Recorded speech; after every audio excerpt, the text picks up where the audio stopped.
Hi ಎಲ್ರು ಹೇಗಿದ್ದೀರಾ? ನಾನಂತೂ ತುಂಬಾ ಚೆನ್ನಾಗಿದ್ದೀನಿ. ಇವತ್ತು ಡೇ ನಂದು ಯಾವ ಥರ ಸ್ಟಾರ್ಟ್ ಆಯ್ತು ಅಂತ ಹೇಳಿ ವಿಡಿಯೋ ಮಾಡಿದ್ದೀನಿ.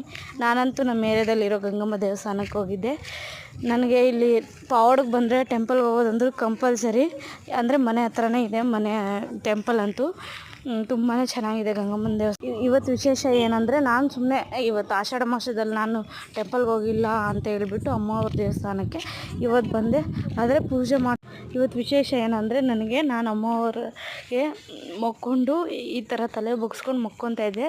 ಅಮ್ಮವ್ರ ತಲೆ ಮೇಲಿಂದ ನನಗೆ ಹೂವು ಬಿದ್ದಿದೆ ನೋಡಿ. ನಾನು ಮೊಕ್ಕೊತಿದ್ದೆ, ಅಮ್ಮವ್ರ ತಲೆ ಮೇಲಿಂದ ಹೂವು ಬಿದ್ದಿದೆ. ನನಗಂತೂ ತುಂಬಾ ಸಂತೋಷ ಆಯಿತು. ತುಂಬ ಚೆನ್ನಾಗಿ ನಾವು ಮೊಕ್ಕೊಂಡು ಸ್ವಲ್ಪ ಹೊತ್ತು ಕೂತ್ಕೊಂಡು ದೇವಸ್ಥಾನನ ವೀಡಿಯೋ ಮಾಡ್ಕೊಬಂದೆ. ಅದು ಗಂಗಮ್ಮ, ಇದು ಗಣಪತಿ, ಮತ್ತು ಬಂದು ಇದು ಅಕ್ಕಮ್ಮರು ಅಂತೇಳಿ ಎಲ್ಲ ಅವ್ರ ತಂಗಿಯವರು ದೇವತೆಗಳು ತಂಗಿಯವರು. ತುಂಬಾ ಚೆನ್ನಾಗಿದೆ ಅಂತೂ ಟೆಂಪಲಲ್ಲಿ, ತುಂಬ ಪೀಸ್ಫುಲ್ ಆಗಿರುತ್ತೆ. ನಾನು ನಮ್ಮ ಅಕ್ಕವ್ರ ಮಕ್ಕಳು ಹಾಗೆ ನಮ್ಮ ಆಂಟಿ ಮಗ ಬಂದಿತ್ತು. ಪೂಜೆ ಮಾಡಿಸ್ಕೊಂಡು ನಾವು ಸ್ವಲ್ಪ ಎಲ್ಲ ದರ್ಶನ ಮಾಡಿಕೊಂಡು ಆಚೆ ಬಂದು ಸ್ವಲ್ಪ ಹೊತ್ತು ಕೂತ್ಕೊಂಡ್ವಿ. ನಮ್ಮ ಆಂಟಿ ಮಗ ಎಲ್ಲ ಸ್ವಲ್ಪ ವೀಡಿಯೋ ಮಾಡ್ತಿದ್ದ. ನಾನು ಗಂಗಮ್ಮನ ವೀಡಿಯೋ ತೆಗ್ದಿದ್ದೀನಿ ನೋಡಿ.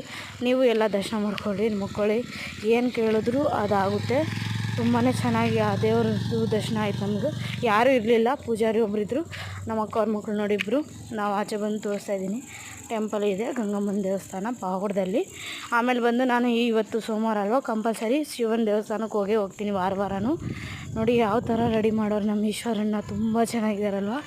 ಇದು ಬಂದು ಬೃಂದಾವನ ಅಂತ ಹೇಳ್ಬಿಟ್ಟು ಪಾವಗಡದಲ್ಲಿ ತುಂಬಾ ಚೆನ್ನಾಗಿರುತ್ತೆ. ಎಲ್ಲ ದೇವ್ರುಗಳು ಇದ್ದಾರೆ, ಸಾಯಿಬಾಬಾ ಇದ್ದಾರೆ, ಆಮೇಲೆ ನವಗ್ರಹಗಳು ಇದ್ದಾವೆ, ಆಮೇಲೆ ಕೃಷ್ಣ ದೇವ ಇದೆ, ಎಲ್ಲನೂ ಸಾಯಿಬಾಬಾ ಇದೆ. ಆಮೇಲೆ ಅದು ಮುಗಿಸ್ಕೊಂಡು ನಾವು ಪಾನಿಪುರಿ ತಿಂದ್ಕೊಂಡು ಆಚೆ ಬಂದ್ವಿ. ಇಷ್ಟ ಆದರೆ ಲೈಕ್ ಮಾಡಿ, ಹಾಗೆ ಸಬ್ಸ್ಕ್ರೈಬ್ ಮಾಡ್ಕೊಳ್ಳಿ. Thank you, bye bye.